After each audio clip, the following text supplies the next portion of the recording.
Um, all right, so let me get my head out of the way. This campus is super close. What is going on here?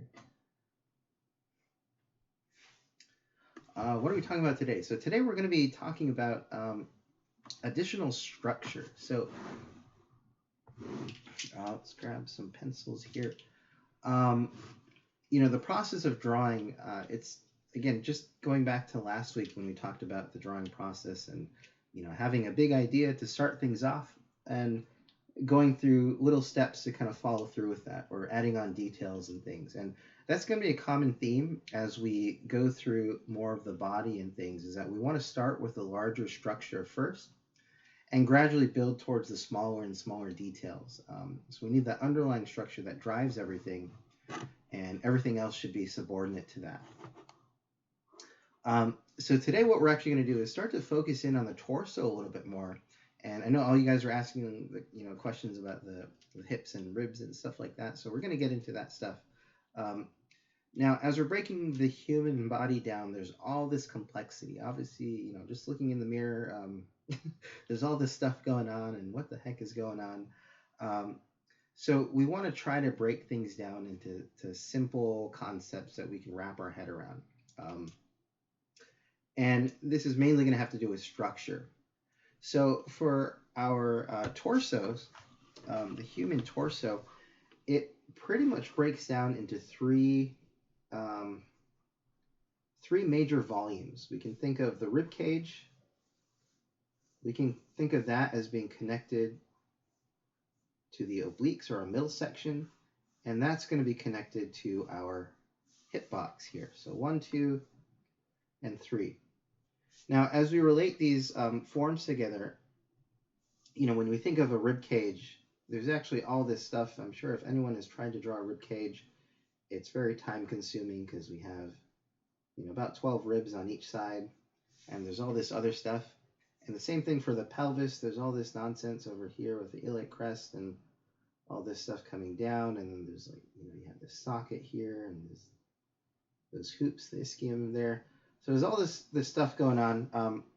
So we want some way to kind of take this information and make it easier to digest. And especially if you guys are, you want to draw from imagination and stuff, you really honestly don't have to know all the ribs and all this information so much. It's really just about basic forms and blocking things in. So when we're looking at these volumes, we can think of them simply as being, the way I break it down is, your rib cage, we can relate it to a form like an egg here. So it's going to taper towards the top, and it's going to be kind of pear-shaped-ish, towards the bottom. It's going to widen up. And your obliques we can think of as being sort of like a piece of Play-Doh underneath that. And then your hips, your pelvis here, we can think of that as being sort of like a box. Now, when you look at a pelvis and you look at a box, you think, okay, that doesn't look anything like a box. There's all this stuff going on here. We have this coming in, and again, there's all this complexity to it. But the thing about it is, we're actually going to be including the muscle to some degree around this. And we think of this box as relating to specific points on the pelvis to help us understand that. And I'll get into more of that in a second. But just know that, I'm not crazy. I do know that the pelvis looks kind of weird. Doesn't look anything like a box, right? But for our purposes, we want to use the box because it's simpler to understand than all this nonsense in here, right? So we have our egg, we have our Play-Doh, we have our box, and if we take those forms and squish them together, what we're going to see is an egg that is smushed inside some Play-Doh that is smushed up against a box here, right? Simple enough. So that's your rib cage, your obliques, and your pelvis in a nutshell. And if we relate this to something a little closer to a figure here, so if we do something like this, and we find the obliques, maybe this is pinching a little bit, and then we find the hip box here coming in like this, you can start to see how those forms are kind of interacting, where your rib cage is kind of wedging in, smushing up against this piece of Play-Doh here, or your obliques, and then that form in turn is smushing up against your hip box here, right?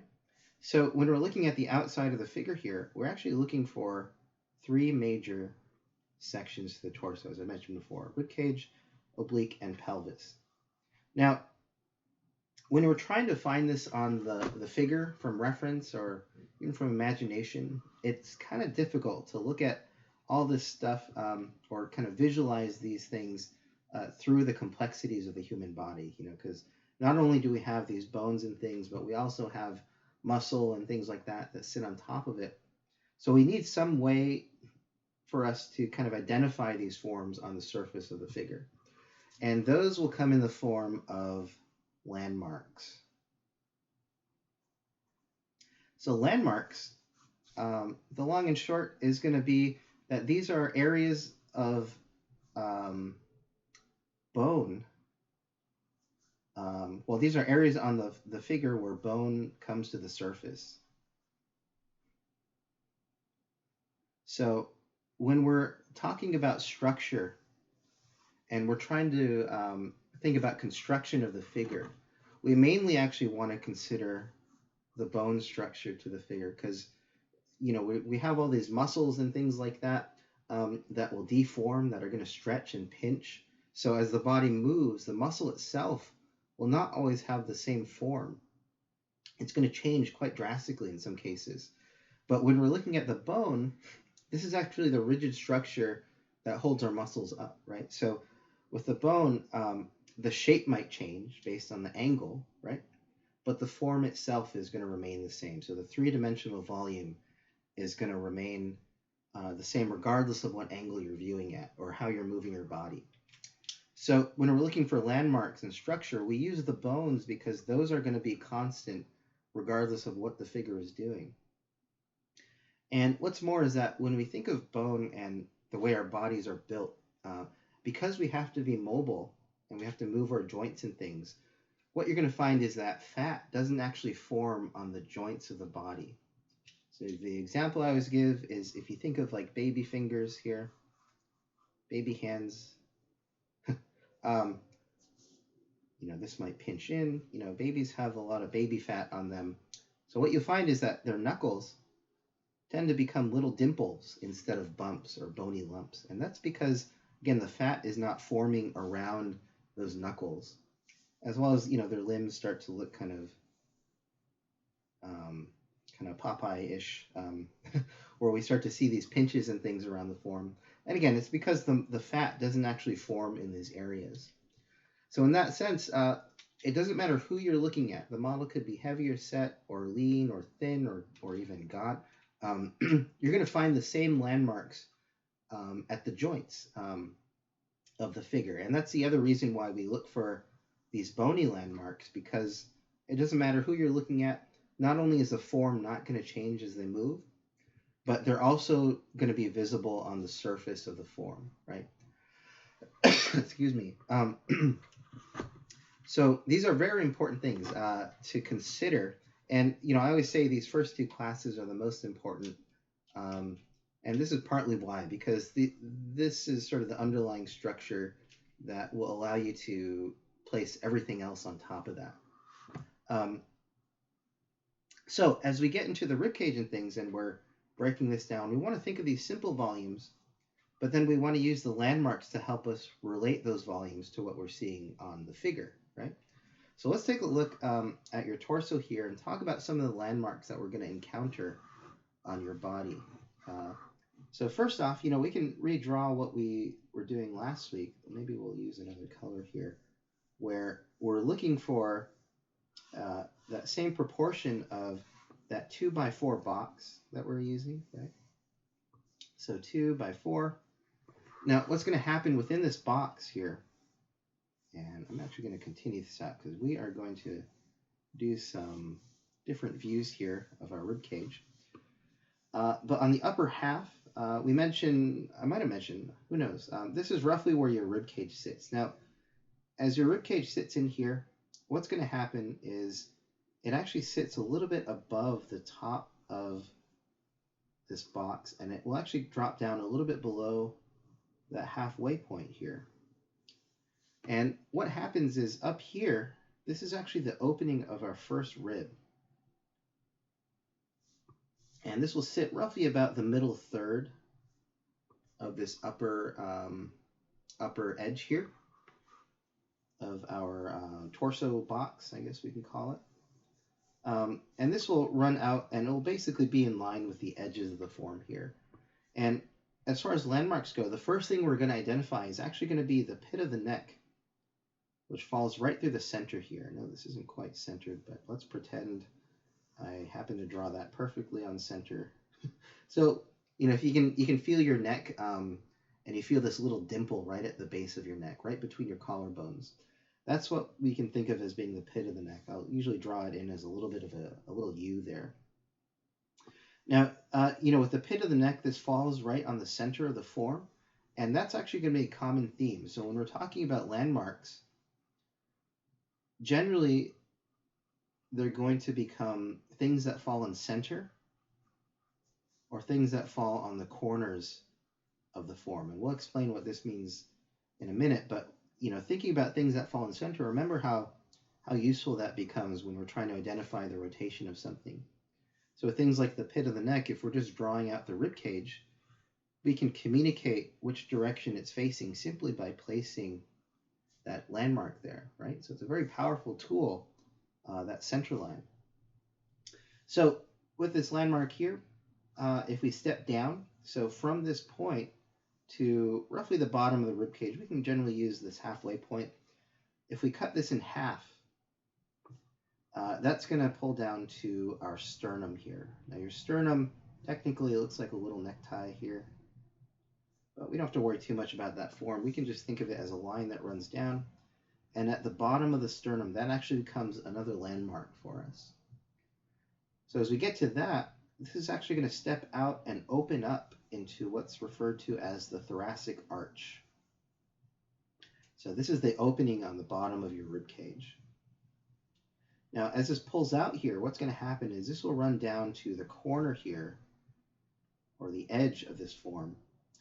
And these are basically the front two corners of your rib cage. So we can think of these, again, as, well, it's in the name, right? The corners of the rib cage. These are corner forms or corner landmarks that we want to find. And they're usually areas here where you're going to see the rib cage kind of pop out, because what's going to happen here is if we think about this halfway point here, remember from last week, that's usually where we start to see the bend in the torso, like this.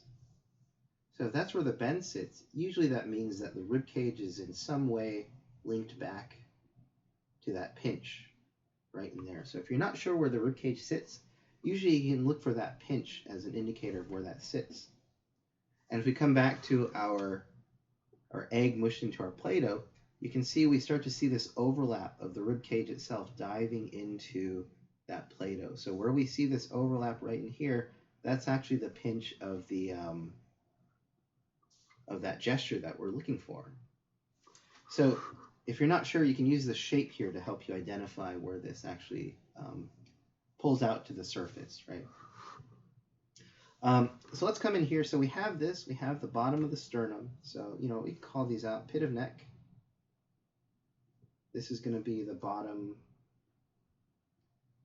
of the sternum. And these are going to be the corners of ribs. So these are, if you want to get technical, these are about the bottom of the 10th rib, which is, you don't have to worry about that too much. And actually on the top here, I think I might have mentioned, this is your first rib, and this is actually where your neck attaches to your body here. Now, one thing you'll notice is that this does move above this, this box here, and we are looking into this, even though this is a flat-on view. So the reason that happens is because if we look at the rib cage from a side view here, the opening of the top of our rib cage at that first rib actually sits at an angle here like this. So as we build this form down, we get this kind of roundy back to the rib cage. And we actually are going to see the front of the ribcage, your sternum, come out at an angle as well. And then we can step down here. This is going to run towards our corners of the ribcage, and we can step back. So there are a few things about this ribcage, but the entire sternum is a landmark. Yeah, generally we can think of it as kind of like a center line almost. This is actually going to run right in between your pecs here. And your sternum is actually going to come below, the bottom of the sternum is going to come in right below where your pecs attach here. So if you're looking at like the nipple line here, the bottom of the sternum will generally appear a little bit below that. But as we come out to the corners here of the form, you'll notice that we're actually getting this inside corner here riding up. So the ribcage itself is not completely flat across the front. It actually comes in at a bit of an angle. And it's also not completely flat along the edges. These actually kind of wrap around slightly here. So what that means is that even from a front view, we're seeing a little bit of the side planes rolling around that ribcage. And now if we translate that over to the side view, again, let's call out some of these. So we have the pit of the neck here. We have the bottom of your sternum here. And in the front, we're getting this front corner. And in the back, dropping down, we'll actually get a sense of this kind of back corner like this. So the front of your ribcage actually will sit a little bit higher than the back of the ribcage here. And so from here, we're getting this corner running up somewhere along the inner third of your neckline here, that first rib. And so as we move up here, we're going to find that same corner running up like this. So what that means is that, again, the front of the ribcage is not totally flat, but it does pop up a little bit like this. It has a bit of a wedge. So even from the side view, we're actually looking at this, or seeing a bit of those two planes, right? The side and the front plane here. So it's a little, it's kind of a weird form. I ain't gonna lie, this is kind of difficult here, kind of wrapping your head around this. But, you know, we're still kind of simplifying this. So what we're gonna find in the back here of your neck, there's a bump here, and this is called the 7th cervical vertebrae. AE.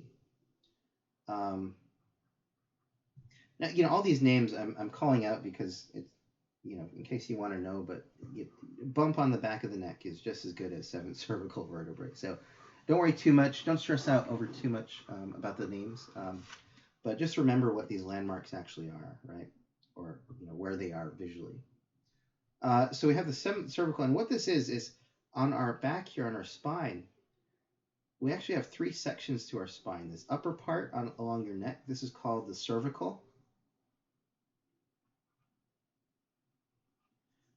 The part that runs along your rib cage, this is called the thoracic section.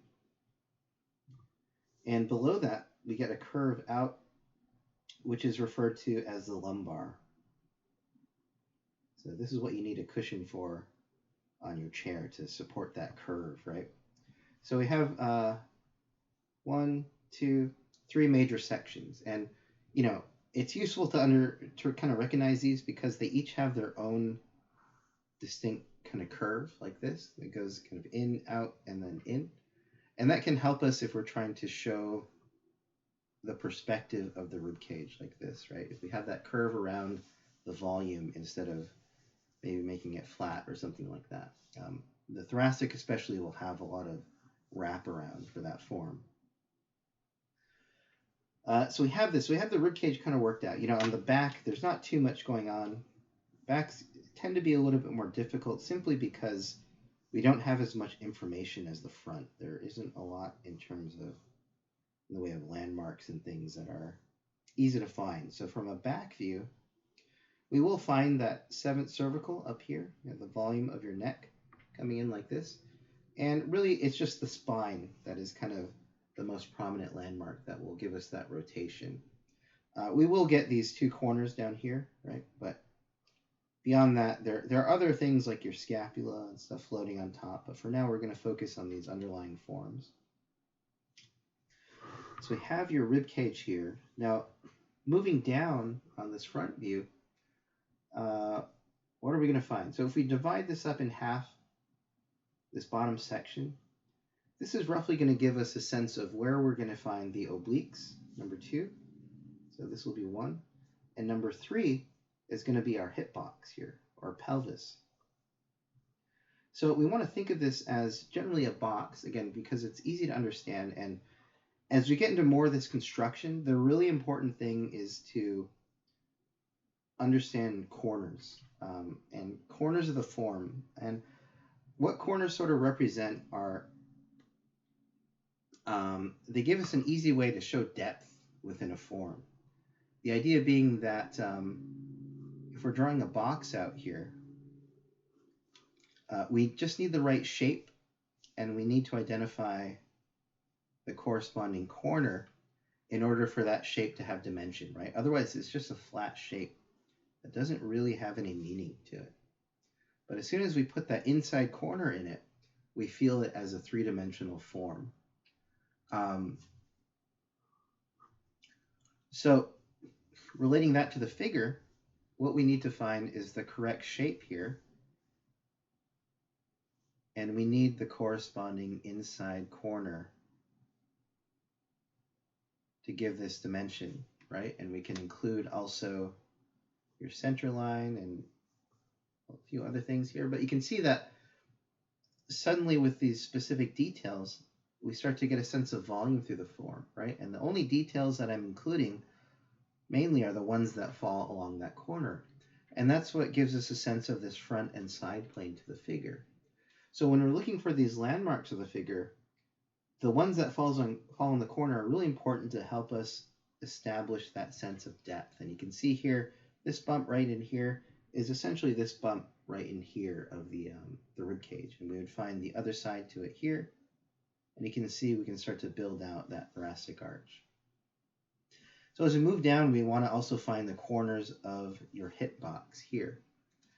So coming in line here, where your hips come in, we're actually going to step in a little bit, and we get this bump.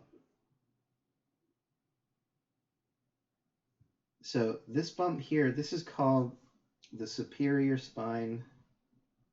Well, we'll write the whole thing out. Superior anterior spine of the iliac crest.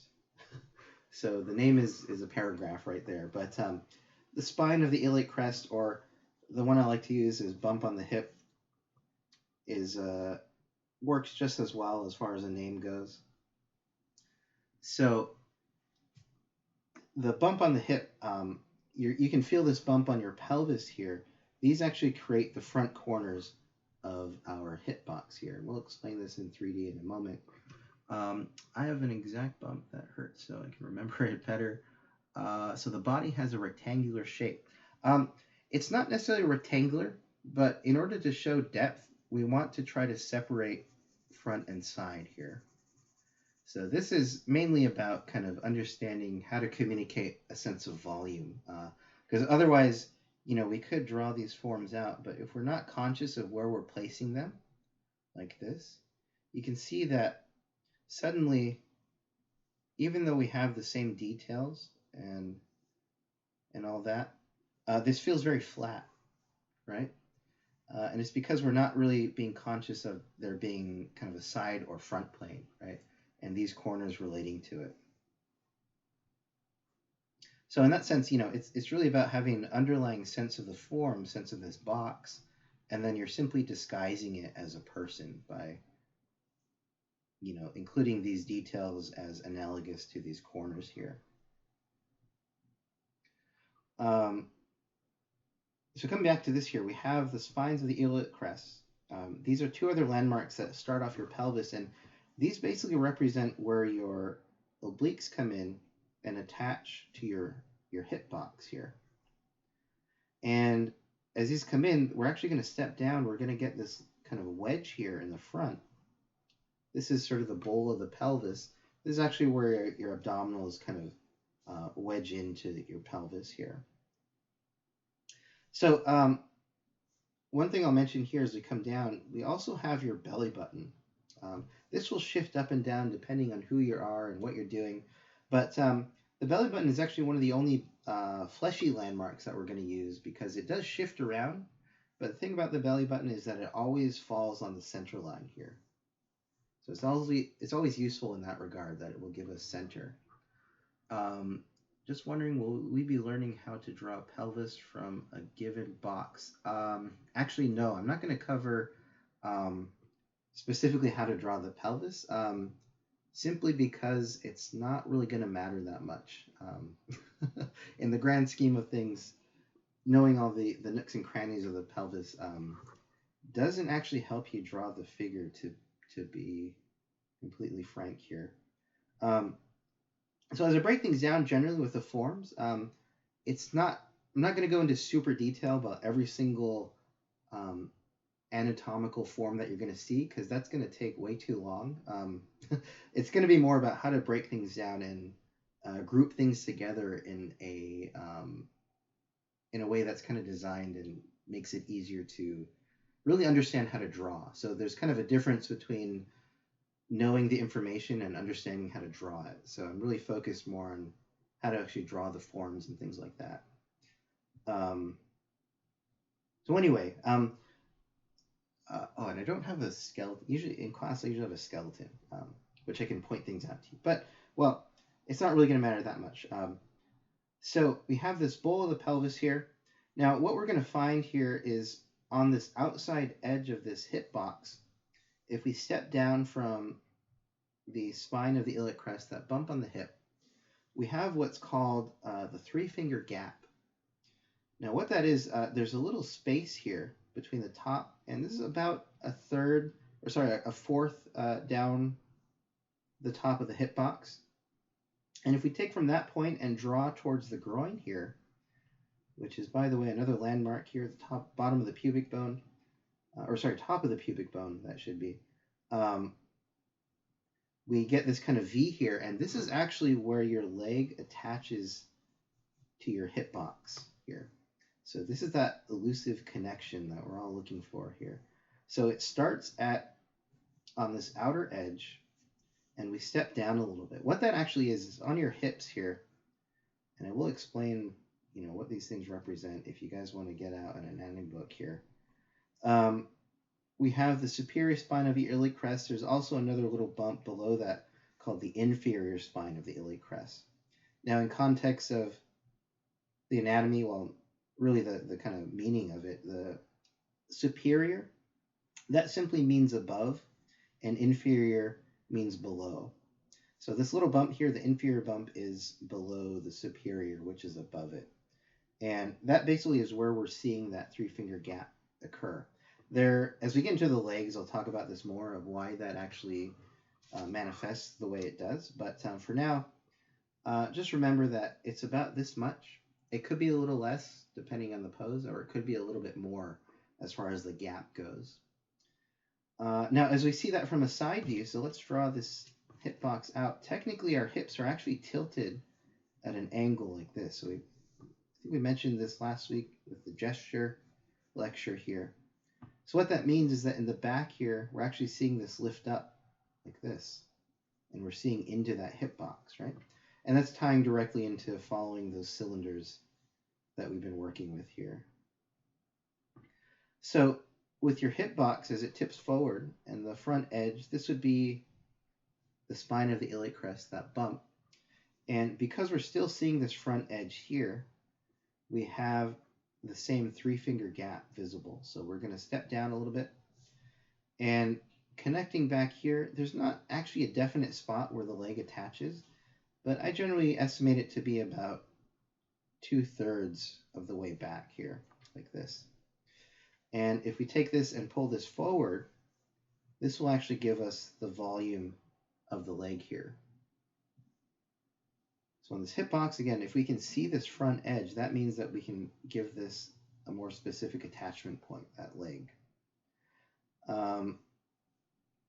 let's see, and generally speaking, the side of your rib cage is about the same width as the side of your hip box. I might have this a little bit wide here.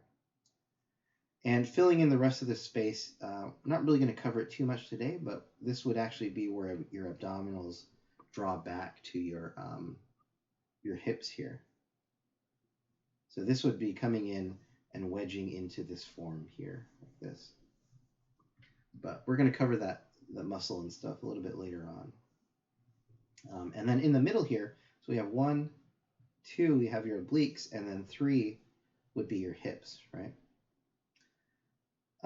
So as we come down here on the back, we're going to see your hip box. Because it's tilting, it's going to be a little bit closer to your rib cage than in the front. So from a side view, you can really see this opens up quite a bit wider than in the back here. And generally people say it's about a fist or so. We can say it's actually about halfway up this measurement here, this halfway mark. But it's going to shrink up a little bit, and there's an important point I want to make about that in a moment. But on the back of our hips, there isn't actually much going on as far as the landmarks. We're going to feel our iliac crest roll in here, and this will actually step down slightly about the middle third here of your hips. And these are going to run into those dimples on the back of the hips here. So from those dimples, let's run this down here. This starts to create this form called the sacrum in here. There's, that's actually your butt bone on your pelvis. There's a little kind of tail to the pelvis here called the coccyx here. So if you break your butt bone, that's actually what you're breaking. If you fall down hard, ouch. So this runs into this triangle, which runs along center, and this actually runs into your butt here. But the thing about these is, they're not super useful. They can kind of give you a gauge as to where the top of your pelvis is, but generally speaking, they're useful in that we can use them to identify the tilts and things of your hip box here. So if you see those dimples, they can help you show the tilt and also the perspective, right? If we're seeing this at an angle, we want to show, here's your center line, we want to show that sacrum coming in at an angle as well. So that can help reinforce that perspective there. And then attaching to this, we're going to have your obliques coming in and moving around here. So we have 1, 2, and 3. Now, one other form I want to mention, and by the way, if you're bringing your legs here on the back, we're going to kind of have to estimate it, unless it is actually a 3/4 view where we can still see the front edge of the box, and we can bring our leg in from there. So I'll talk about that more in a minute. Let's see. So, oh yeah, there you go. Oh wait, that's my own handout. Yeah, I'll send this. Wait, where'd you get that? I'll send that to you guys in the drive folder. Oh wait, no, that's from the. Oh yeah, I can bring this up. That's from the Simple Forms torso here. I'll talk about this in a minute, but anyway, so one other form I want to mention is on our neck here. Now I'm just going to briefly cover this to explain some things, but we're going to talk about this more in depth next week as far as the shoulder girdle and all that stuff. But attaching in from along our the pit of our neck and stepping out, we actually have our clavicle or our collarbone coming out. And as these roll out, they're kind of like little bicycle handlebars here. But what happens is at the end here, there's a little bump. So if you feel your shoulder, you can feel this little bump right at the top of it. That's called the acromion process.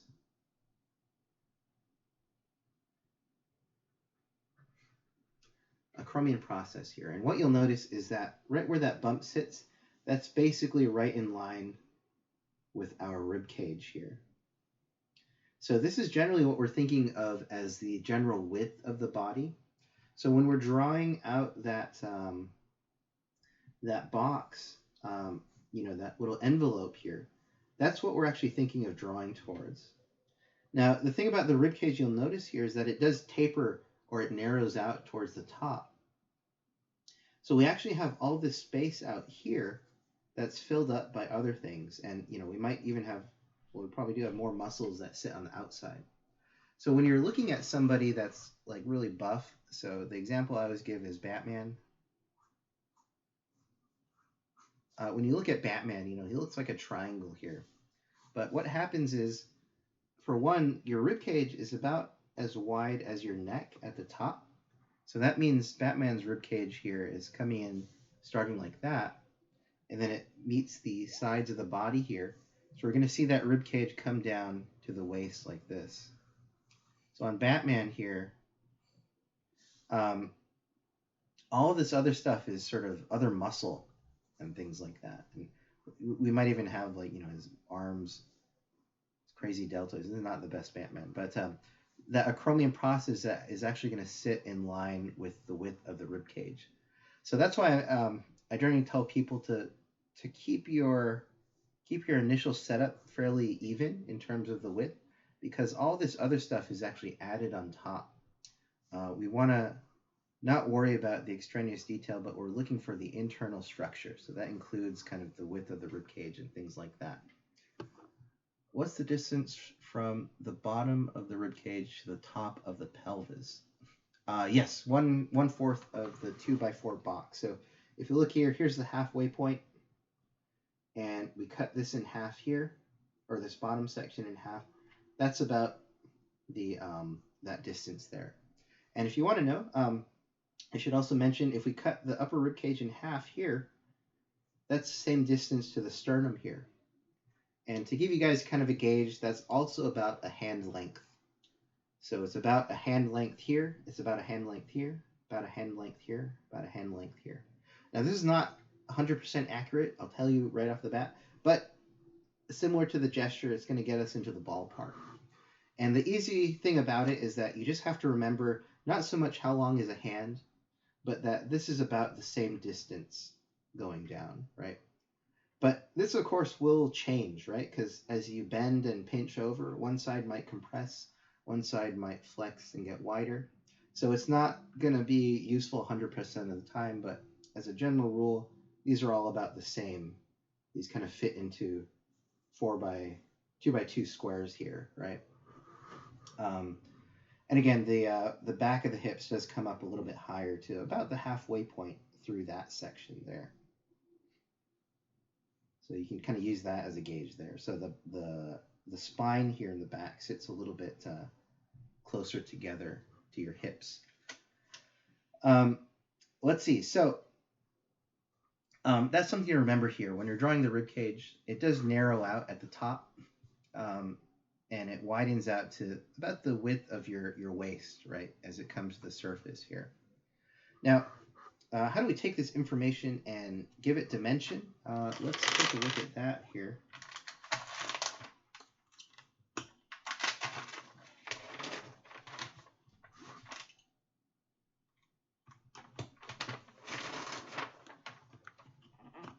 Does the same proportions still apply to the female? Obviously, they have the wider hips and narrower shoulders.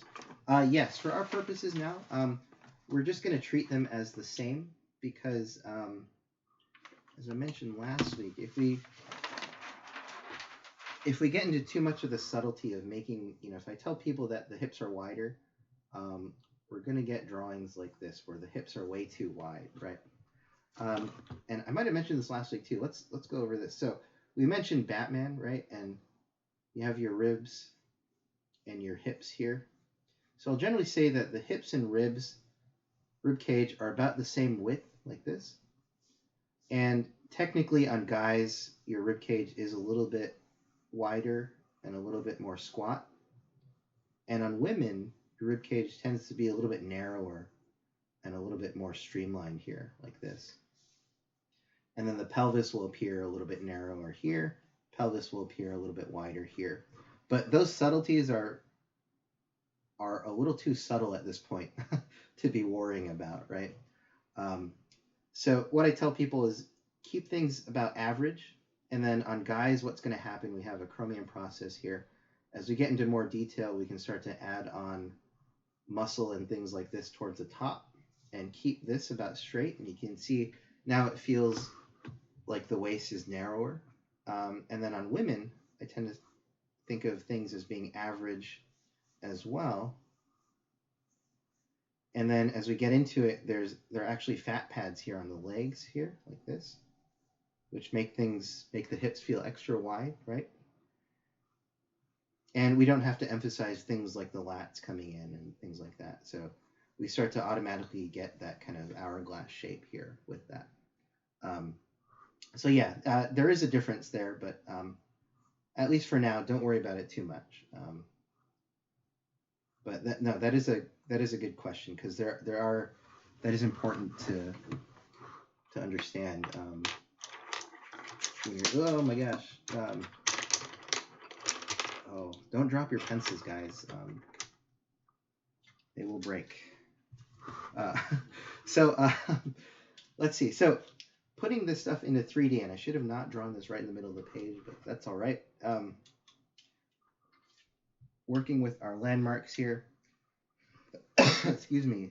So as we're setting things up, we can basically use that same kind of construction that we've been working with. And here again, we can look for those same general proportions here.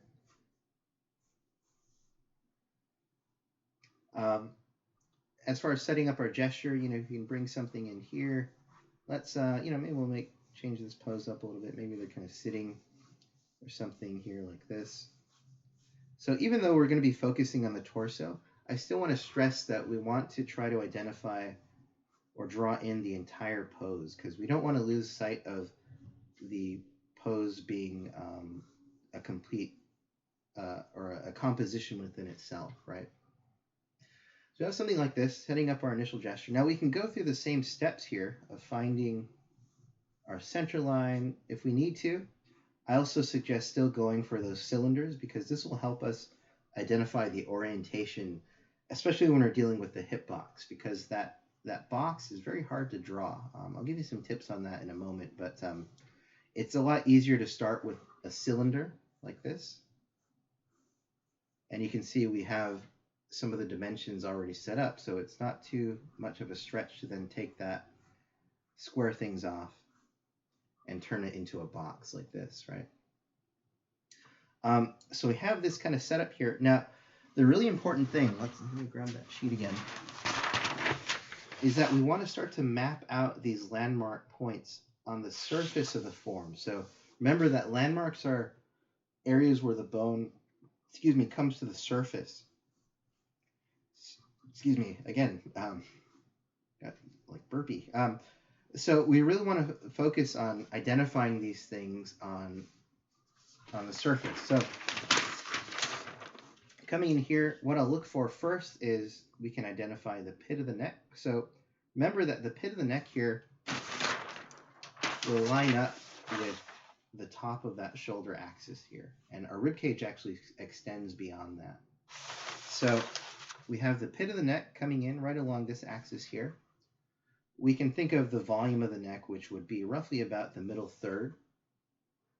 And sorry if my head's getting away, I'll try to keep that out of there. And then we want to look for where it comes to surface. So we have here at this pinch, remember our egg smushed into the oblique, smushed up against this hip box here. We can look for this overlap section where this dives in, and that's generally going to be right at that pinch. And we can also look on the opposite side where this egg kind of rolls out. So that's usually going to be on guys right below the pecs, or on women right below where the breasts come in. And we're probably going to be seeing the edge of the rib cage here. So what I'm doing here is I'm mapping out the landmarks that I see on the figure. And then we can come in. Let's actually build through this. So remember, this lifts up a little bit. This would give us the dimension of our neck here.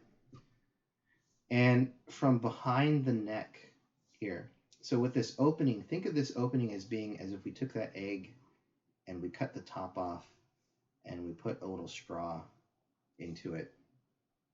But moving in from behind the neck and I want to emphasize that because a lot of times a mistake I see a lot is starting this off and then building the rib cage from the front.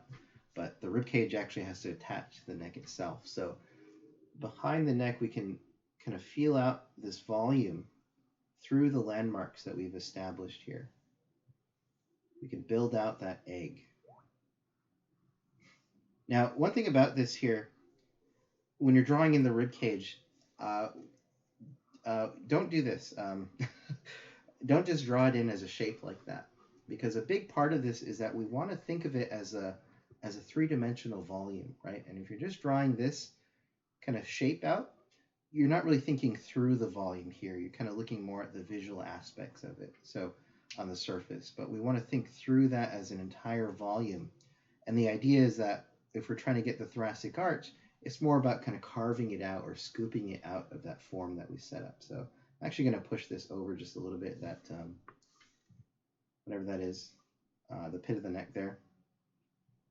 And what we can do is find the sternum running down to give us reinforce our center. And remember that the sternum from the top here to the bottom of the rib cage, just about maybe a little bit above, generally the length of the rib cage, it's going to sit about halfway through here. So we can end that about here. What landmark did you say was under the pecs or breasts? That's actually the other side of the rib cage. So if we have your rib cage, I'll draw out a little diagram here. So here's your rib cage. This is going to open up. This comes down. So what you might see on the model is your pecs coming in like this across the surface of that form here.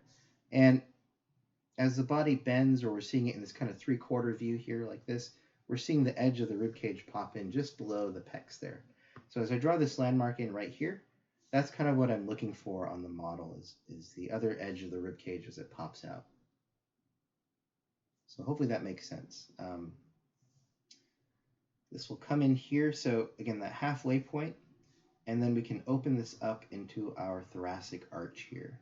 Now, this will run out to the edge usually, and then as we come in here, what's really important is that as this comes around, I'm actually trying to mirror this curve over to the other side, and you'll notice this stops short of this outer contour. And what that means is that we're actually going to have to step back here, and this is going to be the front corner of our rib cage. So this is going to give us a sense of the side plane here. So if you guys remember nothing else from this class, just remember that the corners are the most important thing. So if we don't have the corner of this rib cage, we just have kind of a flat shape like this, right? Or this area is kind of anomalous. So it's really important to just draw this inside corner, because that's going to distinguish our front from side, and that's what's really going to sell the dimensionality of this form here. Now we're going to find this corner back here, and usually what I like to do is come in, we can step back and kind of square off and close off the bottom of the rib cage here. So I'm drawing through this a little bit. We could even come in and show that kind of side plane out here like this. But the key is to really get this to feel dimensional, three-dimensional.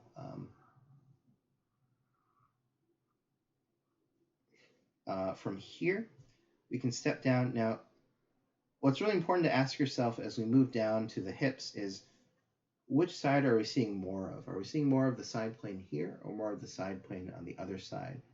In this case, because we're not really seeing a twist, we can simply kind of roughly bring that corner down like this to help us estimate what we're seeing, as far as that side plane there. But because we are seeing more of this side, we're going to see those obliques come in. And again, we're following along the edge of the egg here, like that. And we want to look for where that Play-Doh stops, and we'll probably see a little step down like this, or a dive. And right where we see that dive, that's actually where we're seeing that bump of the iliac crest, or you might just see the bump itself pop out like this. So this will come in here. This will start to wrap around. Now, an important thing about that bump is that as it comes in, it actually steps in a little bit. So it's not right on the edge here, but it does cut in. And that's kind of taking into account the roundness of the hips and how the obliques step in towards the front like this here. So as we come in here, you'll notice I'm already kind of turning the corner. And then on the other side, we can find the other side of that Play-Doh. In this case, it might be stretching a little bit. And this will actually step in a little bit as well, like that. And you can see once we find those corners, that bump, we can simply connect this back across here like that. And that's going to start off the top of our hip box here. And so I'm making some adjustments to the height. And that's one thing too, is as I bring these forms in now, I'm getting a lot more specific. So I might find that our initial lay-in is a little bit off. But this is your chance to kind of readjust things a little bit and change things. And the more you practice that, things might, things should hopefully kind of line up a little bit closer right off the bat as you get more comfortable. Now, one thing I want to point out with the hips, as you're finding this hip box, this is a really tricky thing for a lot of people. So there are a couple of things to look out for when we're drawing the hips out, especially in a standing pose. Let's say, let's draw kind of a side view here. So the thing you want to remember is that your hip box actually does come in at an angle, first of all, and that can be defined by your cylinders here, identifying that tilt. But what's also important to look at is that when your legs attach to this, your legs actually kind of pop out and they drop more or less kind of straight down. So a lot of times what I see happen is that when people are looking for the rib cage, they sort of follow the front edge of the leg here. So when they're drawing the hip box in, they'll draw it in kind of like this, matching the angle of the legs more. But you want to watch out for that because, well, to put it bluntly, that's wrong. So don't do that. So when you're looking for the hip box, you really want to follow the edge of your hips more so than the leg itself. So you want to kind of pretend that the leg isn't there and look for this angle here. So when you're seeing the model pose, you're drawing your character here, and the legs come down like this, maybe they come out like that. Don't look at this axis here to find the hips. Look for this edge here. Because essentially what happens is if we were to draw a hip box in here, you can see that one side of the hip box simply becomes that edge, right? So we want to use that as an indicator of the direction of the hips, more so than the legs themselves. And that's kind of why I stress, breaking off your hips from your legs as a separate entity. So you don't want to leave this area kind of anomalous and then just kind of bring the legs in here like this, because then it becomes harder to understand like where those hips actually end and that they do come in separately from the legs themselves here, right? So something to watch out for is bring in that hip box. Just remember that the edge of the hips themselves are going to define for you one angle, right? So that's what I've drawn in here. This is following that same axis. So once we get this set up, we can also include our belly button here. And as we come in here, we're going to find this kind of wedge like this. And we get on this outside corner here, we're going to step down a little bit. That's going to be our 3-finger gap. We can draw that to the groin. We can come across here, find that same 3-finger gap, draw that to the groin here. So you're going to find this kind of bikini shape on the front of that hip box. So just imagine you're drawing this out and you're mapping onto it this sort of texture here that has this pattern on it. So this upper part, this is the wedge of the abdominals, and this section here is going to be where your legs attach. So as we find this, we can readjust where our leg is coming in. And at this point, we can leave these as pretty much just those simple volumes that we've been working with. So this leg then will come forward. We can close this off. And again, at the back of the hips are not a really specific spot. I'll usually bring it back about 2/3 from the front. So that might change depending on what the legs are doing. And then also, I should mention your butt will actually come down a little bit below your hip box. So this might wrap around in front, and we're going to get this kind of wedge of this volume cutting in here. And if we want, we can actually bring this corner down just to complete that sense of a box, right? Excuse me. So it's kind of the same process. You can see we're building this structure directly onto the land that we've already been working with. Now, if we have something like a twist, we can bring in, let's grab another sheet here.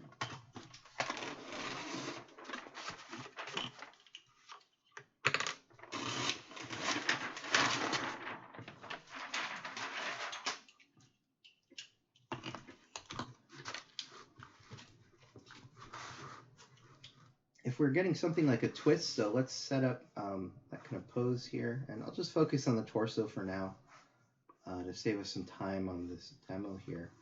But again, generally speaking, I will try to establish the entirety of the pose, right, because it all matters. So we have a twist here. We can show that first and foremost by bringing in our center line here. So it's pushing out in this direction. It's going to shift over, push out in this direction, right? And then we can also come in, again, I'll usually do this if it's kind of a weird angle or an interesting kind of pose here, or just to help me get set up, right? I'm not sure what I want to go for first, but bringing in those cylinders is a good way to start to get you thinking about the orientation and things like that. So from here, we can bring in, say, the pit of the neck here. We can start to look for those landmarks again. We're probably going to see that ribcage dive in here. We might see it pop out somewhere around here. And we can build through the neck. Again, this should be about the middle third-ish. So be careful you don't make your neck too wide or too narrow. Bring that volume in. And, you know, we could rough in something for the head, but really what I'm focused on at this point is getting that solid connection of the neck to the ribcage. And then, again, from behind the neck here, so we encompass that whole opening here, we can close off the rib cage. We can close this off as that kind of egg form. And then once we get that, we can find pit of the neck. We can step down through the sternum. And again, about halfway through the rib cage, that's where this is going to end. And then we're going to feel that thoracic arch open up. So what's really important here is, again, to define that inside corner of the rib cage like this, and then we can step back. We can step back here. So again, we want this to feel like a solid volume. And think of this more as kind of like object drawing at this point, really, than, you know, doing beautiful figure drawings. And then, so we have this side plane here on the upper torso. And at your hips, what we're going to find is that we're going to see more of this side of the hip. So we know that there's some kind of rotation going in this direction. So we can look towards the obliques if we need to find that pinch to help us identify. Again, we have that egg, we have that Play-Doh, we have that hip box. So where we see the egg come in, below that we're going to get the Play-Doh. And then we can step directly into the hip box where you see that change in the contour here. So this might dive in a little bit, but because we're seeing more of this side, excuse me, we can get the oblique pulling in, and we can get this wrapping in. And again, we're looking for those corners of the hips here. You're going to step in a little bit. That's going to give us this front plane. And then we can bring the hips down from here. Give us that box. And to really emphasize that twist, well, actually, before we do that, let's get this wedge here. Maybe we find 3-finger gap to the legs like this. This might attach here. Maybe this leg is coming down like this. Who knows? Really kind of twisty pose here. But to really drive home that twist, we can connect this corner here back out like this, and we can connect this corner here down like this, with the idea being that we're emphasizing this kind of movement or this kind of form here, where we're getting, in this case, kind of like a box rotated this way, and then that box is going to twist and then we're going to feel that box rotate in the other direction, right? So we're seeing the side plane up here, and then it transitions, and now we're seeing the side plane down here. So that's how we can emphasize a twist. And really, it's just about connecting these corners together, right? So when I'm looking for that rib cage, I'm always kind of looking to sort of square off the volume of the rib cage. We have this, start with this comes down, and I'm kind of boxing this out at the bottom here.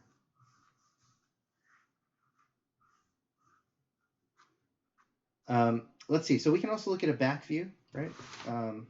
So back view tends to be a little bit trickier because there are less landmarks that we can utilize to help us identify where these forms sit. But there are a few strategies here we can talk about. So we have our basic setup again with our gesture. Now, maybe in this case, we're seeing that center line come in like this as we feel the arch of the back move down. One thing I'll point out, so remember that the pit of the neck falls in line with this axis. On the back of your neck, we're actually looking for the 7th cervical vertebrae, which sits a little bit higher. Now, if you're not sure where that is, what we can look for, and we can even draw this in if we need, we can find that plane here. Your neck comes up like this, again, about that middle third-ish. And we can actually follow your shoulder line. So your trapezius, this muscle here, as it wraps around. And right where it comes around the neck here, that's generally going to be just about where that 7th cervical is. So if you're not sure, we can draw up, we can find that curve of the shoulders, and that's going to give us that landmark there. And then from there, we can come in, let's draw through this. Usually I'll try to do this whenever I can, is draw through the neck to give us that volume. I'm thinking through to the pit of the neck in the front here, which you can't see. And let's map out our other landmarks. A lot of times you might not see specifically, like these corners, but we'll probably see a pinch like this on the side. And we can generally think of that as being where the rib cage comes to the surface here. And usually on the outside, it's a lot more common to see the edge of the rib cage kind of pop out around here. So we can mark that off. And now it's the same process, starting from the back here, we can build out that volume of the rib cage. And again, remember to complete the volume here. Now I do know on the back of the rib cage, technically, because of those 2 false ribs and things, it does have this kind of shape to it. But I tell people not to draw this, because what inevitably happens is when they're drawing the back of the rib cage, they'll draw that V like this, right? And then it starts to look like the front of the rib cage. So I tell people when you're drawing the back, just go ahead and square this off. Let's just keep that back section flat like this, so that it's easy to tell that we're seeing the back. So from here, we might not have a clear, say, corner down here, but since we do have our center line, what we can actually do is come across here. I'll kind of flatten this out a little bit at whatever angle I think the rib cage is at. And we can take this distance here and roughly double it. It might be a little bit longer, but that will give us a general idea of where we can bring this overall corner in of the rib cage here to the back. So there's not a hard kind of landmark that you're going to see here right on that corner. So we're going to have to use some context clues here to help us figure out, how much of that back we're actually seeing. So in this case, I'm simply building around that center line to help me. The amount of squash from the oblique depends on the fat of the model. Yes and no. It kind of depends more on how much the person is bending and squashing and stretching. But yeah, I guess if they have more fat, you're going to see a little bit more stuff there. You think of like the spare tire around your waist. One other thing I'll point out that you might see that will kind of fall along this corner here is on the outside we have this pinch here.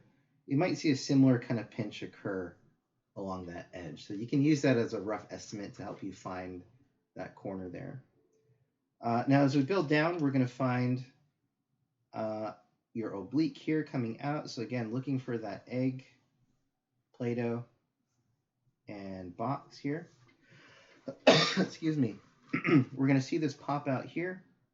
And on the other side, we're going to see this stretch down. This might stretch down quite a bit because what's going to happen is we're seeing this roll over, right? So this is diving down quite a bit towards that end there. So let's bring in the cylinder initially. Help us think about the perspective we're going to be drawing. So a similar thing here. We can find this. We can cut across straight for that hip box. We might see the sacrum down here. So you can hold your pencil up and use that to help you line up that perspective. But we'll have this cutting across, and then right at that corner, this is where we're going to see this step down. And remember, when we're finding the hip box, that one side or one edge of the hips is going to become one edge of the box. So as we find this gesture coming back here, this will basically define for us already what that box angle is, right? And then we can transfer that over to here. We can transfer that down, and then we can simply close off our hip box here. Now, because we're seeing this back 3/4, we might also see the, whatever that is, that 3-finger gap back here. We can divide this up, bring your butt down, because if we're bringing this leg in, that's actually going to kind of swing in roughly from where that butt comes in, right? Now, this other leg, we're going to have to estimate.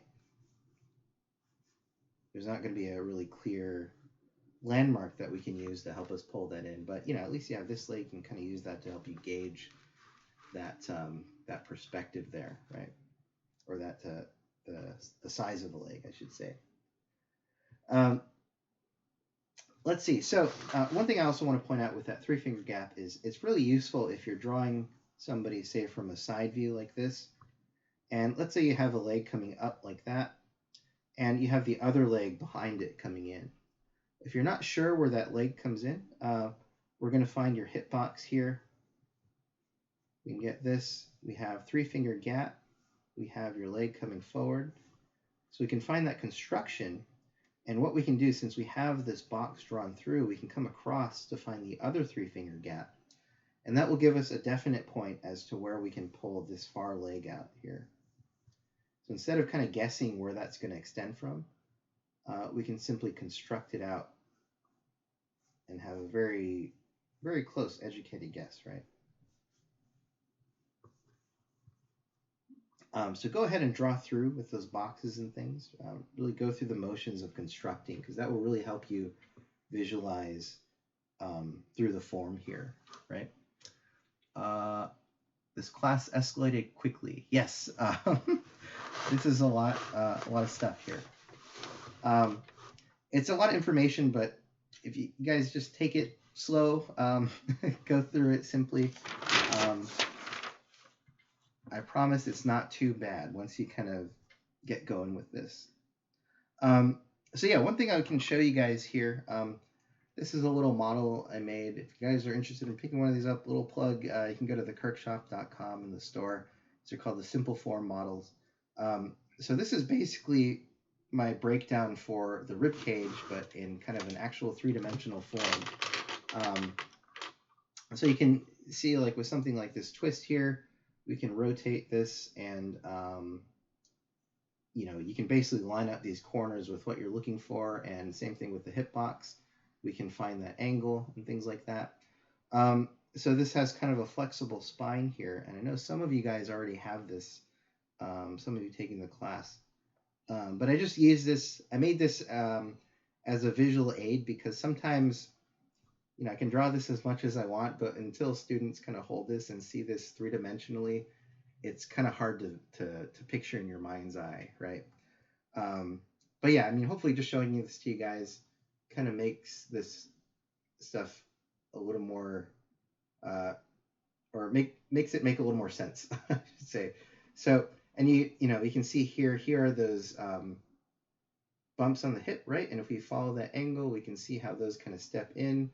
We also have that 3-finger gap, so this would be the connection of the leg here. And we also have the sacrum here. And the clavicle here, this would be the acromion process at the end, essentially lining up. And this will actually move around, so this does bend and stuff. We'll talk about that next week, but we can actually take this off here. So we can see kind of how narrow this actually sits in relationship to our, the rest of our body. So all this stuff is actually filled up by extra stuff, right? But this is really how you want to be thinking about the form, in that it is a three-dimensional volume that we're trying to set up, right? And the hitbox and stuff, again, in a neutral position, we are seeing this kind of tilted at an angle as well. So that's really important to address. So remember, you're drawing this out, don't follow the legs, but follow the angle of the hips. That's a big thing that people always kind of struggle with. Let's see. So let's look actually at a couple. Time is it here? We have time for a few demos here from a reference. So I'm going to help you guys visualize this. Excuse me. So let me come here. Let's open up. Have some prepared here.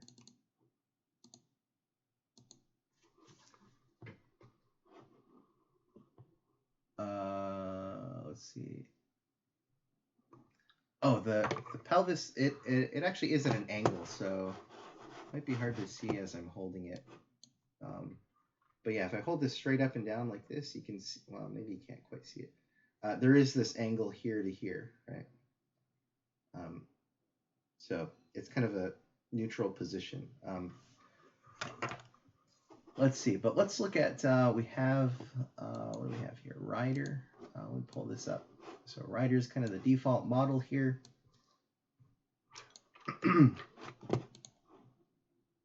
Let's zoom in here for a moment. So just to point things out on him, so if we're looking for the rib cage, this is a nice pose because we can see all these details. But again, we're setting up that simple gesture here, stretch versus this pinch here. And we have pit of the neck. We can draw through. And if we're mapping out those landmarks, we can really see the rib cage popping out here. And this is what I was mentioning right below the pecs coming in. We see that bump coming out here, right? And then on the opposite side, we see at this pinch, this is where the bottom of the rib cage is coming in here. So these are the 2 points I'm usually looking for when I'm trying to map out where that rib cage sits, right? So this would be that volume we're drawing through, bottom of the sternum. Now, one thing I'll point out here is that his rib cage actually comes up, and it's actually moving up to here. This little edge you see, that's actually part of his abdominals. So this is actually moving up a little bit further than what it might first appear. And as we move down, we can see, so we have rib cage, 1. We have obliques in the middle here, 2. And you can really see here how this cuts across. And we find this corner here, that bump of the iliac crest. So as we're drawing out the hips, don't look at this leg here.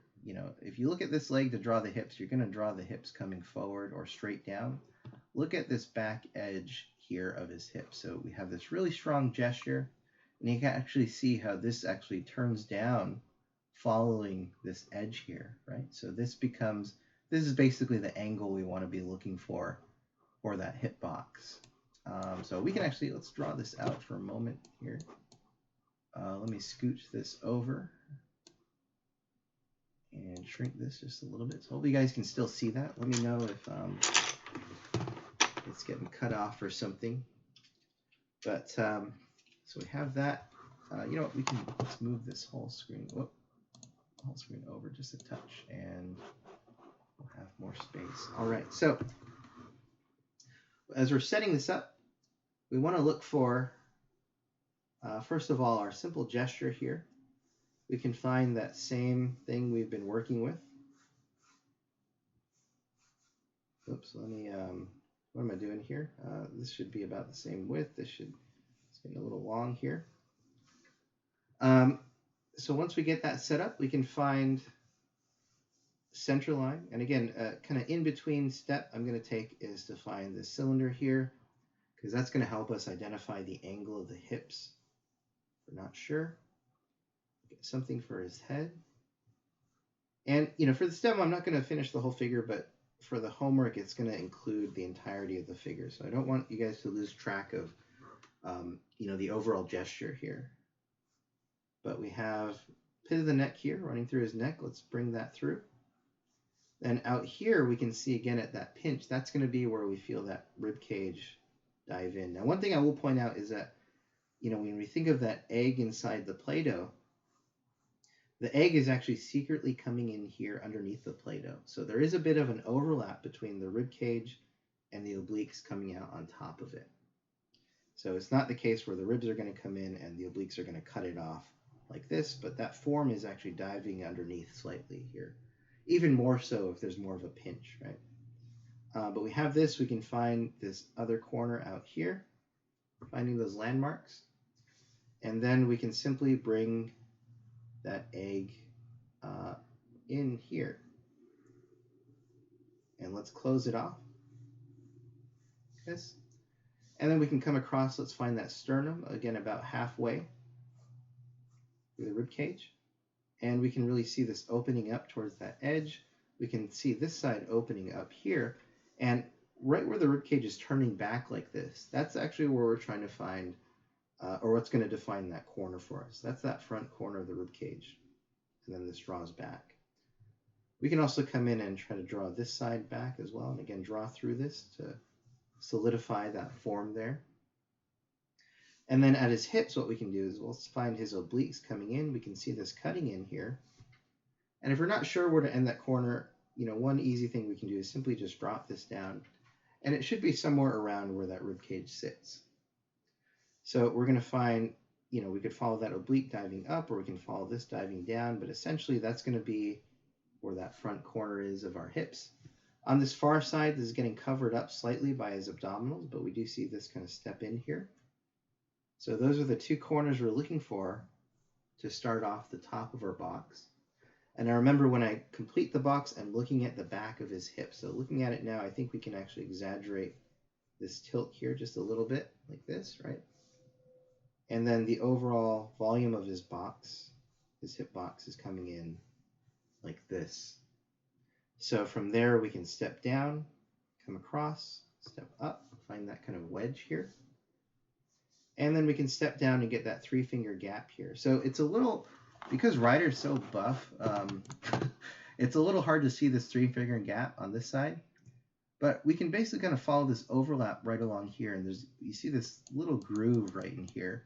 That's essentially where the leg is starting and then cutting across. So right where this tone comes in and ends, right about here, that's going to be where we feel that come in. On other poses, it's going to be a little bit more obvious, but his hip muscles are basically so developed that they're sort of covering up that that landmark a little bit, but we still see that groove here. And if you're not sure, just go ahead and bring it in. You just kind of trust the construction a little bit. So we can find that. And we can find this here, leg coming back, and we can connect this.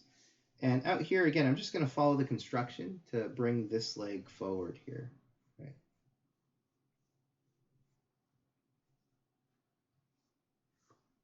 And here again, we have front and side. So that's the really important thing, is getting this to feel dimensional by giving it a sense of front and side.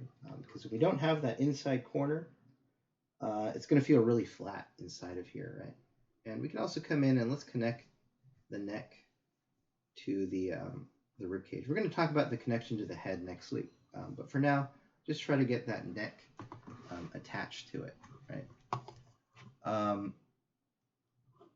Let's see. So we can look at another pose here, maybe a back view like this. It's kind of crazy. So. Ryder is one of those models where there's like too much stuff on him. Let's see. So drawing in something like this here, how would you connect the arms for the front pose? For now, what we can think is from this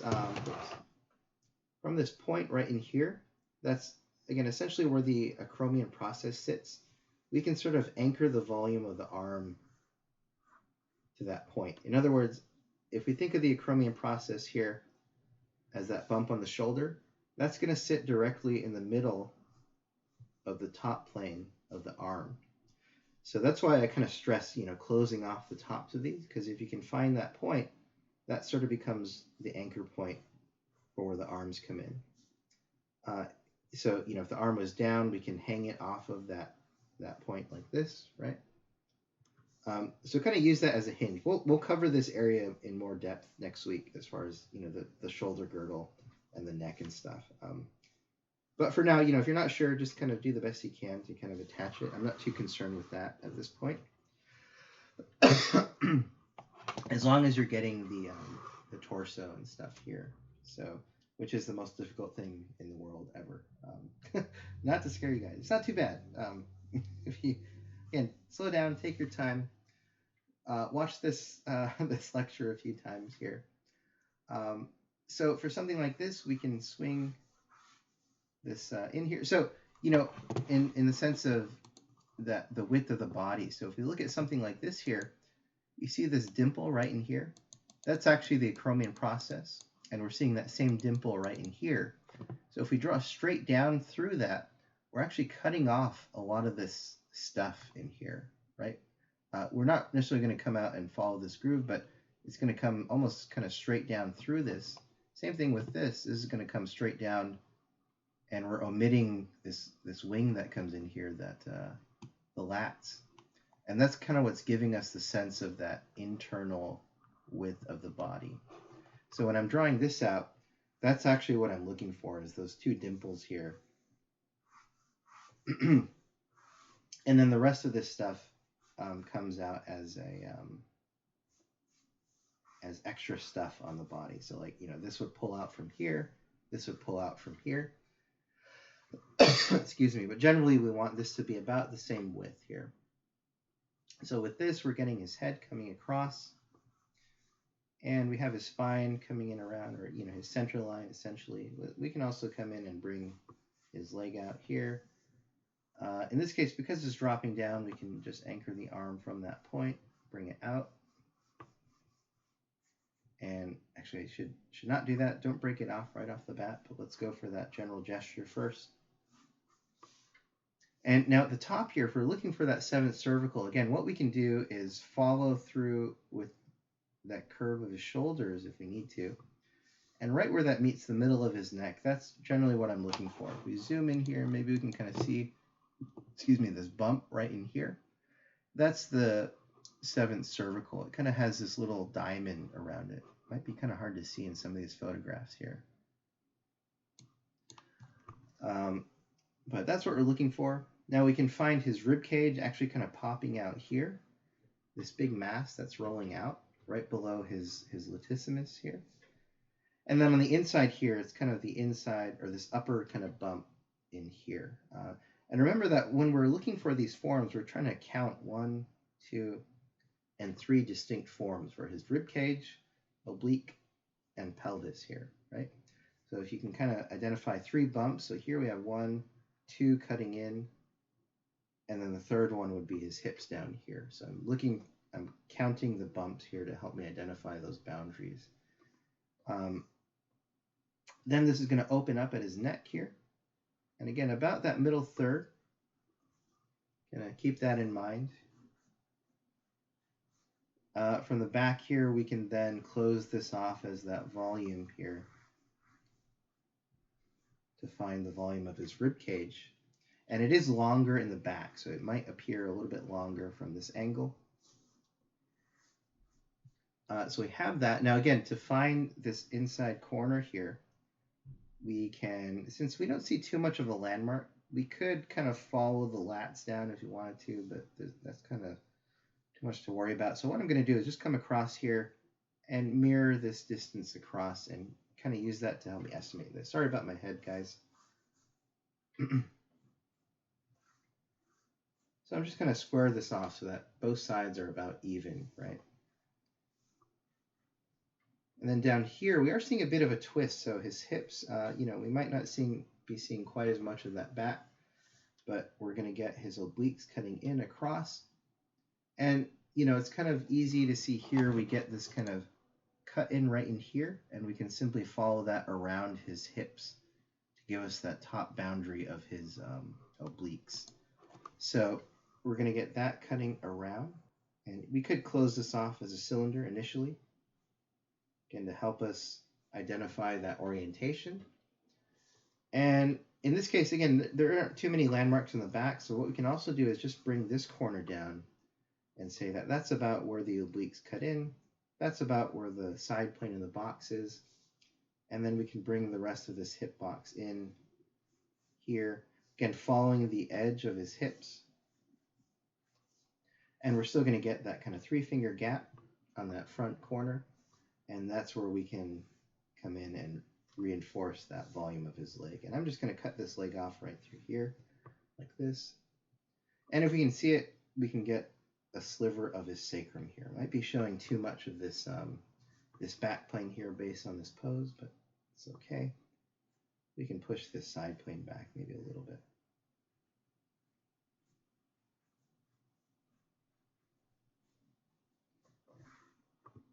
So that's about all we need to figure out here. We can also look at, let's see, female model here. So this might be a little trickier sometimes. So especially when you're looking at the obliques, a lot of times drawing women here, what happens is your obliques will actually kind of fan out, and there's actually an extra kind of layer of fat here that leads into a fat pad on the hips. Oops, not there. So what can happen is when you're looking for the obliques on women, that division between the oblique and the hip box might be about that much. In other words, we might just see a subtle bump there that defines where the obliques and the hip box kind of join like this. So you got to kind of use more context clues. You got to start looking for this front corner here, because the contour might not necessarily reveal where those forms divide. And we can kind of see that in Cassandra here. If you look at the edge of her hip, it's not very descriptive, right? If you look really closely, we can see the slight dip in here, but that's not necessarily the best place to look. Really, we want to look in here, and we can see the shadow shape. So if we count the bumps, we have a rib cage here. 2, we have her obliques. So that must mean the bump below it is going to be our hip box here. So you can kind of follow the shadow out, and that's going to give us the perspective on that angle of the box there, right? So let's kind of look at that here. We're getting this gesture through her body here. Stretch versus pinch. I should make sure these are in proportion here. We get her leg coming down. We get her head kind of turning over here. This arm is kind of stretching back and doing something. This arm is coming forward. And again, I'm not going to focus too much on the whole pose here, but just get this started here. Let's get that center line so we get our rotation going. And again, we can also, go through the same process to find those volumes here. So, I mentioned like this is another chance to work at that gesture again. You're going to essentially do the same gesture for every figure, right? So we can find the pit of her neck here. Again, this is going to be about on that line. We can see where her rib cage dives in here. We can see where it pops out here. So again, out here, right below her breast, you can see this straightish edge here. So that's an indicator that that's where the rib cage is popping out. So I'm kind of mapping out these points again. And then we can draw through this to get her neck. And again, about that middle third, just about. And we can connect this, again, through the back of her neck to those volumes here, or through those landmarks, I should say, to create that volume. And then coming down, we can find her sternum. How far? About halfway, right? This will come down. And we're going to feel her thoracic arch open up. Now here, it might feel a little bit narrower, the opening, because, again, on the female rib cage, it's going to feel a little bit more streamlined here. And we can step back here. So in this case, that shadow that we see is just about where we're going to see that corner, right? But we see this come down, and we see this come down, and then it transitions back like this. So that's where we're going to see this corner here, and then we're going to see that step back at an angle. And if we want to, we can come across and close this off here. Find that. Then as we come down, again, we're going to have to kind of estimate this a little bit because it's kind of hard to see. Or if we need to, we can simply divide up this box here, right, about that halfway point. That should just about be where we see that pelvis come in. Or we can follow the shadows that we're seeing. This will wrap forward. We have that corner here. On the other side, it's kind of obscured by her stomach a little bit, but we do see the top of this bump that we see here. That's going to be the top of the corner, or the corner that we're looking for. So from here to here, just about is where the top of her hip box is going to sit. So we're looking for that into this. And now again, as we find the hip box, don't follow the front of her hips like this. It's going to appear like they're coming down straight. But look at the angle that you set up for the gesture. And that's going to be what we're looking for to draw in that, or to tilt our hips back like that, right? This will step in here. We can definitely see that kind of wedge rolling across here. 3-finger gap. So here we can clearly see that this is her oblique. This is the top of the pelvis. And then we see this little gap right in here, this shadow shape. And then we see her leg cut in like this. So you can see the extra little spacing between where her leg attaches. And same thing on this side. We see her pelvis drop down here, and then we see her leg cut in. So here we have that 3-finger gap on this side. We can come across, find 3-finger gap here, and that will carry us into her legs like this.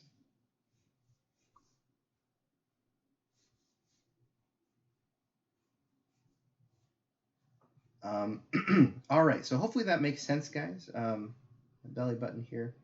I actually want to explain one more thing for you guys. So if you guys are drawing out the rib cage, you know, it can be difficult, especially if somebody like leans forward like this, right? What do you do if you're seeing an extreme angle like that? One thing we can think about is if we draw out a box first, like this. So roughly a 2x2 box and maybe 1 unit deep. We can actually relate our rib cage to this form by simply anchoring, say, the pit of the neck here to the front of that box. We can build back to find the opening of the neck here. And we have these 4 corners down below. All we actually have to do is connect this down to those 4 corners like this. And where does the sternum come in? It's about halfway. You guys take perspective. We can X this off to find that halfway point. And then this would open up into the thoracic arch here. So you can see by using this box, it doesn't take too much effort. We just have to connect the dots to find a pretty good amount, a pretty good approximation of that rib cage. Now I know technically, you know, the back of the rib cage does drop down a little bit lower, but for our purposes, when we get an extreme angle, that's not really going to matter so much. So for a pose like this, for example, if this is really coming forward, we can close this off as that kind of cylinder here. And then we can actually box it out first. So we get something like this. And now from the front of this, we can anchor the pit of the neck here. We can build the opening of the rib cage. And we simply have to connect the bottom corners of that rib cage to the corners down here.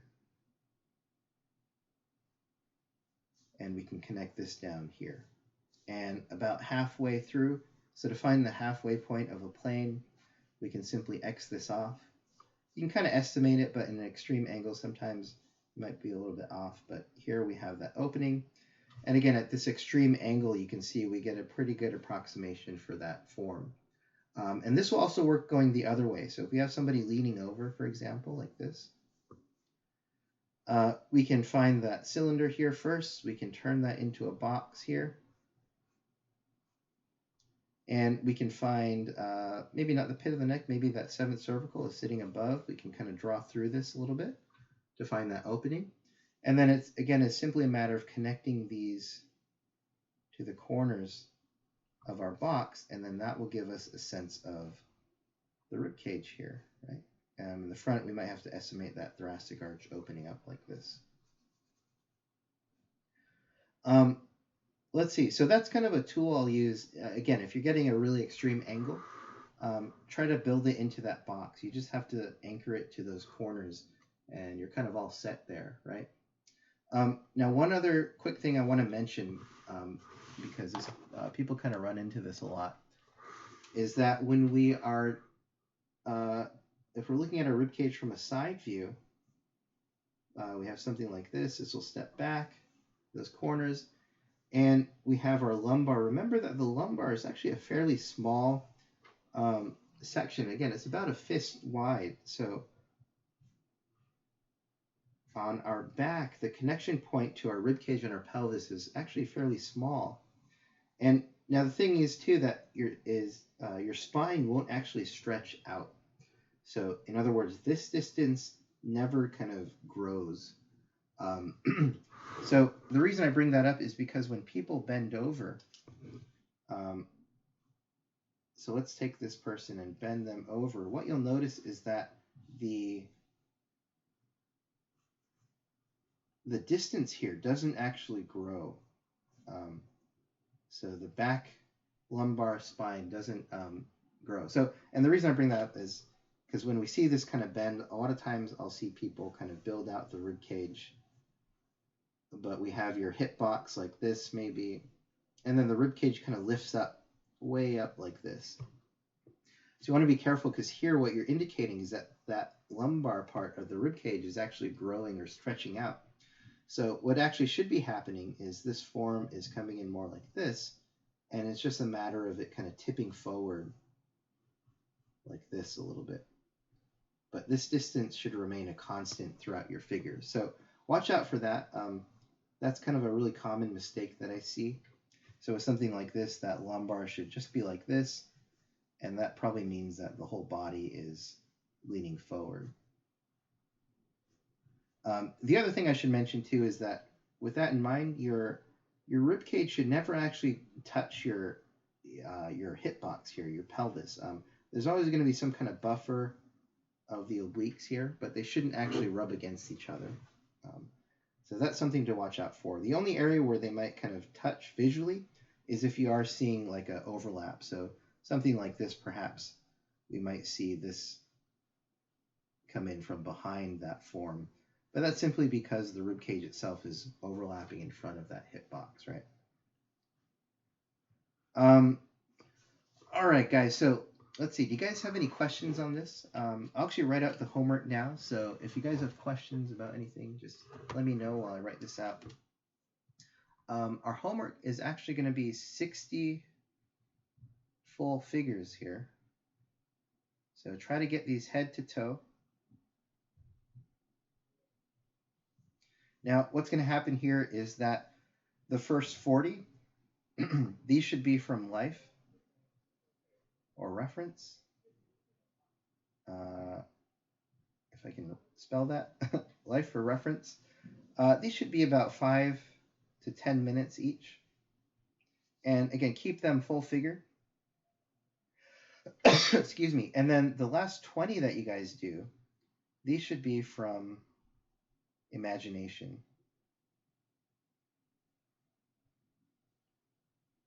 And I meant to write life here, actually. So reference for life.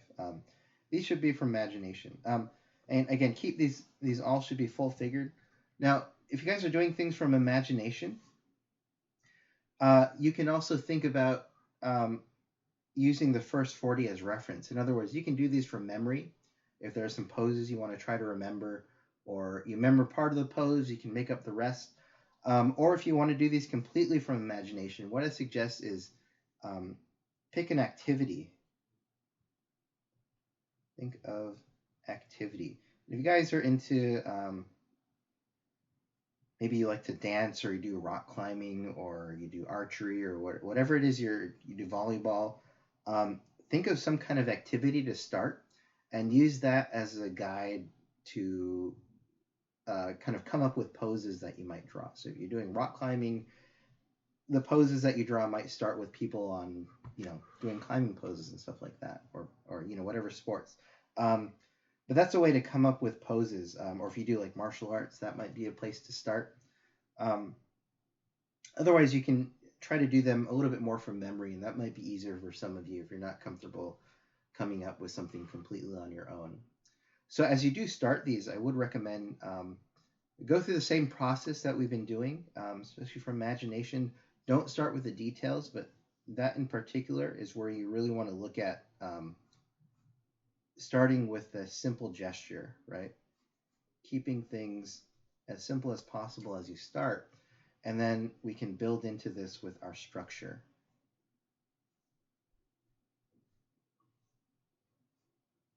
Right, and then from here we can start to find rib cage and all this nonsense in here. So we can build into it that way. But start simply. Just set up the gesture if you need to scribble stuff in, because again, this might not be comfortable for some of you. That's fine too, if that's what gets you started for the posing. The torso from the back looks a bit like a popsicle. Yes, indeed. It does look like that. Excuse me. For the imagination ones, I'm not putting a time limit on that because you might need some extra time to think it through. Just take it as far as you can.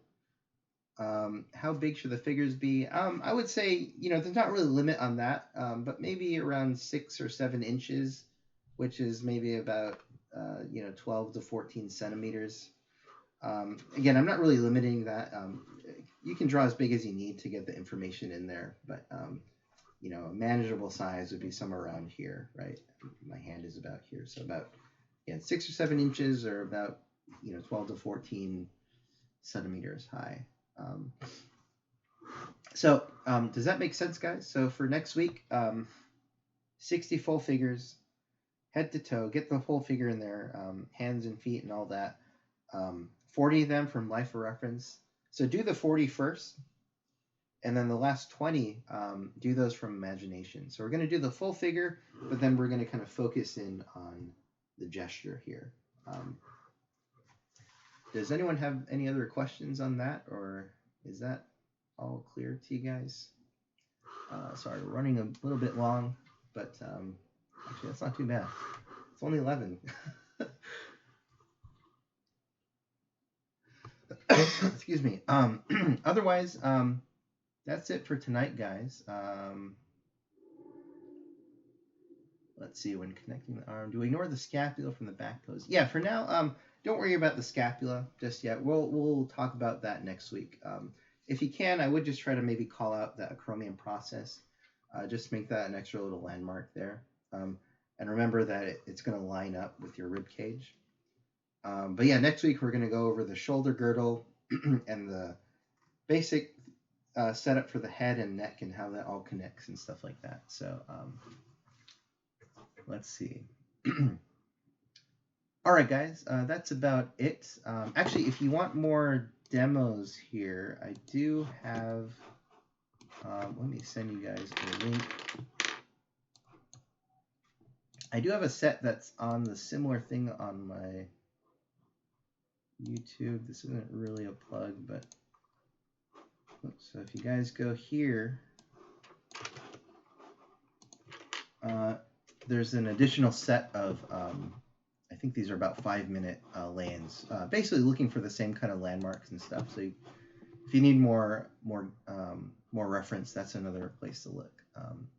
Where are you aiming the side plane of the torso? I understand it comes from the thoracic arch. But where under the clavicle are you aiming it? Excuse me. There's not really a definite spot. I'm generally saying it's about, let's see, from the back of the rib cage, it's about the front third here. So this comes in. I'm just pointing this up a little bit closer to the front than in the back. If it's a little bit off, it's not really going to matter, but somewhere around here, right? So it's about a third. This is about 2/3 going back. So yeah, hopefully that makes sense. All right, if that's it. Is there anything else, guys? All right. Well, good luck, guys. This is really tricky. But again, slow down and use this tool here. If you're really having issues, boxing it out, I find really helps. So, all right, guys. Yep. have a good night, and I will see you next week.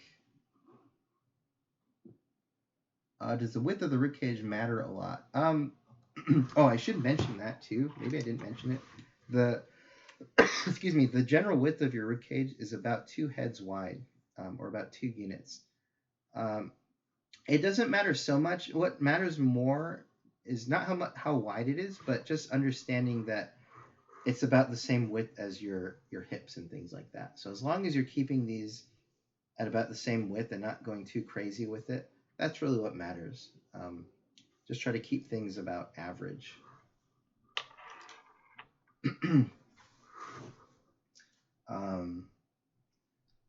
All right, cool. All right, good night, guys. I'll see you next week.